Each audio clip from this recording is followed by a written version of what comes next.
Are you looking for more appropriate solutions to improve the efficiency of your retail, logistics, warehousing, or catering business? From thermal label printers to shipping scales, we sell a variety of products to do just that. Munbin, more choice for your growing business. Visit munbin.com. We know anxiety doesn't work 9 to 5, so anyone can text Shout anytime. But being there 24/7 takes funding. Click to donate and join the Thumb War for mental health.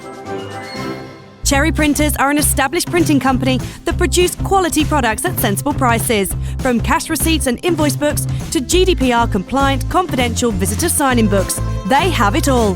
For more information, visit cherryprinters.co.uk. Unboxed. Proudly sponsored by Cherry Printers. Suicide. Feeling suicidal can happen to anyone, and it could be brought on by almost anything, like bullying or abuse. But it could be something else. You might not even be sure why you feel like this. But however down or hopeless you're feeling, there is always someone here for you. You're not alone. Feeling suicidal can affect anyone, no matter how old they are. People may want to end their life because they feel it'll make their pain stop. They might feel that it will take negative feelings away. They might think it will mean other people in their life will know how much they're hurting. And it may also make them feel that it will give them more control over how they're feeling. There are always other ways to cope, even if it doesn't feel like there is right now. You can talk to someone about how you're feeling. Whether that's a friend, a parent, a carer, someone in school. But talking is really important. There are lots of different ways to help you cope if you ever feel suicidal. Exercise can help. So does doing something creative like art or writing. Many young people listen to music as a way of coping with their feelings. Some people set themselves small goals or make a list of anything, even small things that make them smile. There are lots of ways of coping with feeling down or experiencing suicidal feelings. Now, I've done a few episodes of the podcast now, and I've mentioned in a few of them, at least, that the aim of the podcast is to encourage other young people to talk openly and honestly about how they're feeling, to encourage conversation.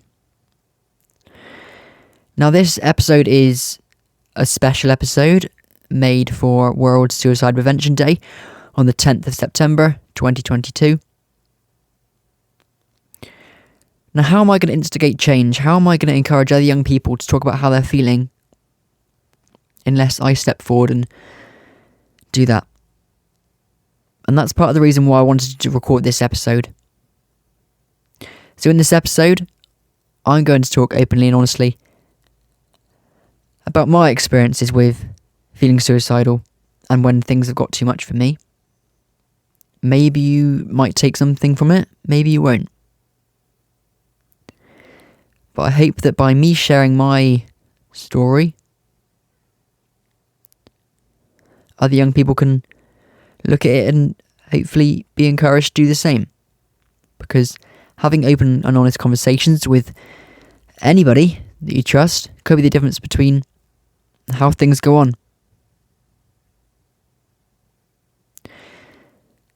So on this World Suicide Prevention Day, if you take one thing from this, check up on a friend, ask how they're feeling. Be genuinely interested in their answer. But now, it's time for me to speak openly and honestly about my experiences with suicidal feelings. Unboxed with Finley Ratnet. Finley Ratnet. Finley!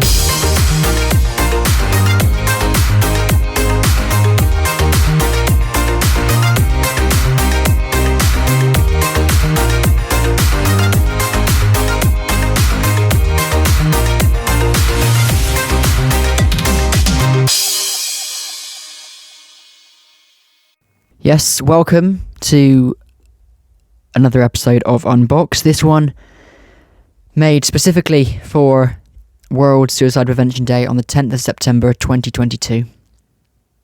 Now, there's only a certain amount of things I can cram into a short episode. Because I think my mental health sort of problems started going from year 6 to year 7, that transition. That summer holidays. It was really tough. I remember obviously feeling really anxious about, starting in a new place of education. But that anxiety brought on other things as well. And I think, that the second half of those summer holidays, I think I started to become quite depressed, and it was starting to affect my feelings in general and how I'd go about each day. And it was having an impact on my daily life. I remember going to the skate park with my dad. That's something I used to do early mornings on a weekend. Go there early before anyone else gets there, so we had lots of space. Take my camera, record what I wanted to record without getting in anyone's way. And I'll just be skating around, and every now and again it would just hit me. I don't know what it was that hit me, whether it was the fact I'm starting school soon, or whether it was the other feelings that those feelings brought on. But I'd just stop and I'd sit at the side of the side of a ramp, or sit on a bench somewhere, or sit on the floor. And my dad would notice, and he'd come over, and he'd know that something was wrong, and he'd sit by me, and I'd just get quite upset. And that wasn't because I was crying because I was starting a new place. I was going into secondary school. Because I wouldn't just stop and get upset about that randomly. It was those nerves were having an effect on my other emotions and really getting me down. I felt like I'd lost myself, and I think that's part of the reason why those feelings would interrupt my day. And being so young, obviously going from year 6 to year 7, I was probably 11, 12. And it's hard to understand your feelings at that sort of young age. But the main thing I want to talk about is more recently. I've had my fair share of, mental health sort of problems over the years. In secondary school, I was quite close with staff of the student support team in school. Spoke to them on loads of occasions in the 5 years that I was in school. Obviously, with COVID in between, that had an effect on mental health. But the time I was in school, I was constantly speaking to them about different things, from relationships to, family problems, living at home, friendships, whatever. But I always found it hard to understand why I was feeling the way I was feeling, and I always found it hard to just walk into what we had, what was called the inclusion centre, where you'd go and take a break and speak to someone if you needed to. I couldn't just walk in there and ask to sit down. I'd have to email someone that morning and say, I'm not feeling great, can I have a chat? Could you come and get me? Because I didn't want to walk into, a crowd of people in that room. And they would. And they'd sit me down and ask me what's wrong. And 90% of the time I'd say I don't know. And they couldn't help me because I couldn't help myself understand how I was feeling. And I know many young people find it hard to understand how they're feeling, even though it's their feelings. Often young people don't understand, or often, not necessarily just young people, but often people don't understand how they're feeling. That can happen. Now, in the last few months, a few months ago, I was going through a breakup. I was going to start a new job, but they were sort of messing me around a little bit, and I was starting college and I was worried about that, but I wasn't in college at the time, I wasn't working at the time, so I had so much time to think. I think that's one of the reasons why it's important to keep busy. If you've got too much time to think, it won't help everyone. Some people might prefer a break, some people might like having that time to themselves, but for some people it can be really hard to have too much time on your hands, like me. So like I said, I was going through a breakup. I was having trouble finding work, being messed around by the place I was due to start work. Didn't have the money to cover, monthly outgoings. And everything just got a bit too much, and there's a particular sort of week where I started sending quite disturbing messages to friends, my dad, my sister. And there's one day when I was out and about, I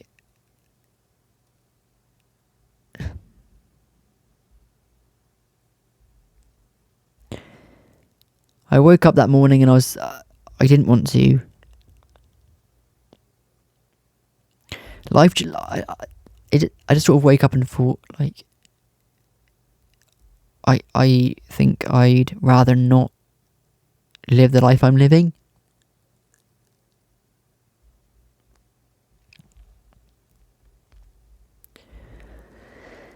And I went out for a walk on my own with, I didn't have a plan to do anything. I didn't know, I didn't go out thinking this is where I'm going to go, this is what's going to happen. But I went out thinking, okay, I don't want to be here anymore.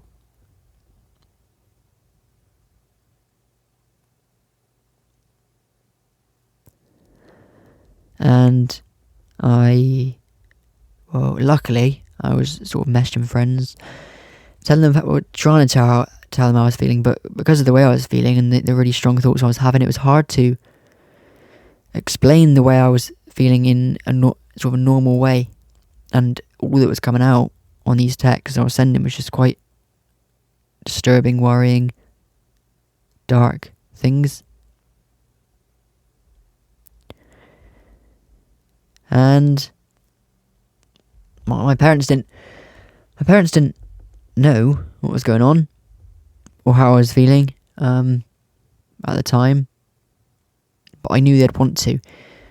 So although I still knew what I wanted to do, I knew I still didn't want to live the life I'm living. I didn't want to be here anymore.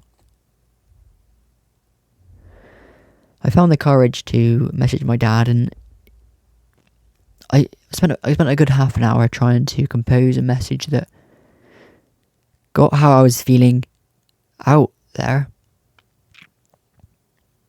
without it sounding too concerning. Because obviously if your parents receive a message, they're going to panic, they're going to be worried, they're going to worry about you, which I was really mindful of. But at the same time, I knew I needed to get my feelings out, just to have that bit of hope. If I could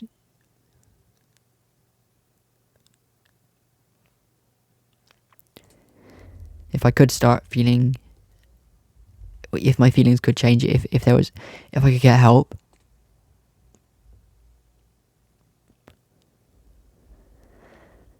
And so I messaged my dad, and I think I said something like, I think I've got to a point now where I just don't know what to do with myself. Sometimes I want to go out and call an ambulance for help.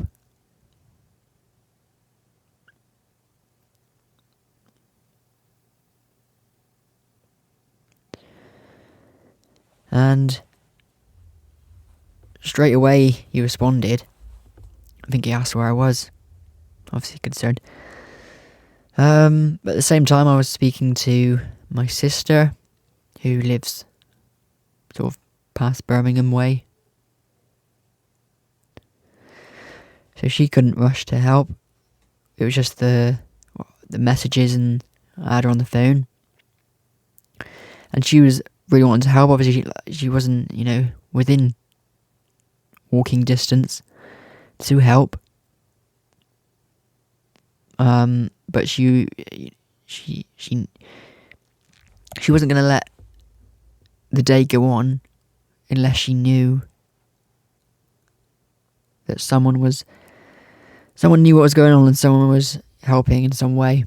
And so she encouraged me to message my brother, which was quite significant moment in a way, because that brother I'd never really spoken to him about how I was feeling. And so doing that was a big relief. And straight away he rang me asking where I was, and I told him where I was, and he came and we sat in the car for quite a while.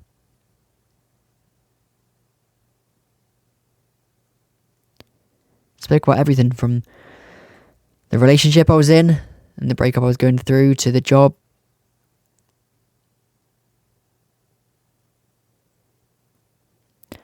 And even though that didn't cure it straight away, because conversations won't cure it, but they do help.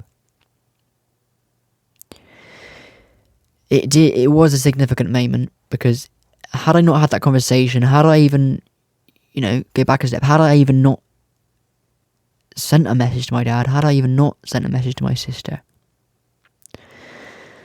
things could have been, it's very scary to say, but things could have been very different. I don't know what would have happened otherwise. But it was a very dark day that will stick with me for quite a while. A mental health podcast for young people. Unboxed With Finley Ratnet. Now, telling someone how you feel helps. It means you don't have to carry the weight of your feelings all on your own.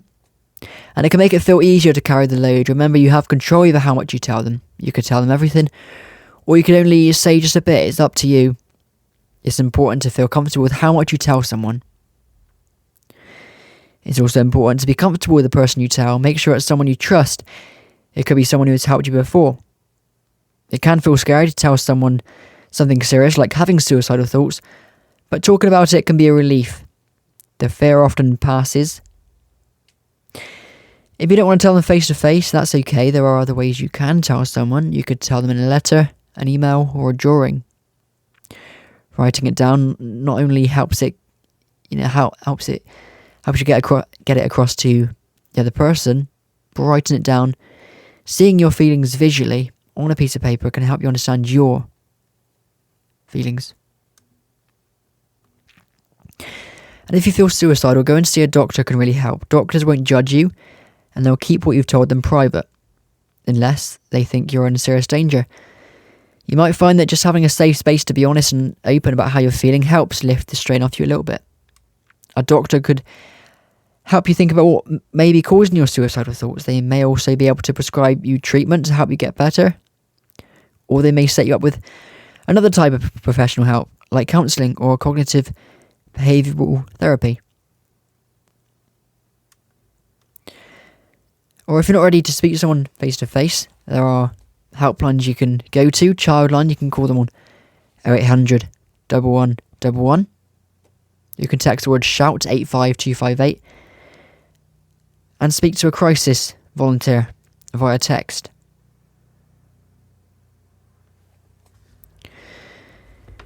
You could call the Samaritans. Free to call on 116 123.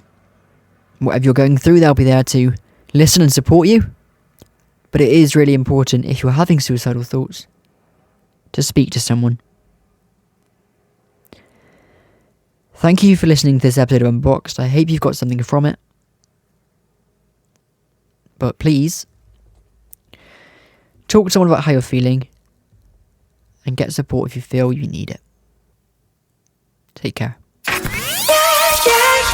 A mental health podcast for young people. Unboxed. With Finley Ratnet. Finley Ratnet. Finley!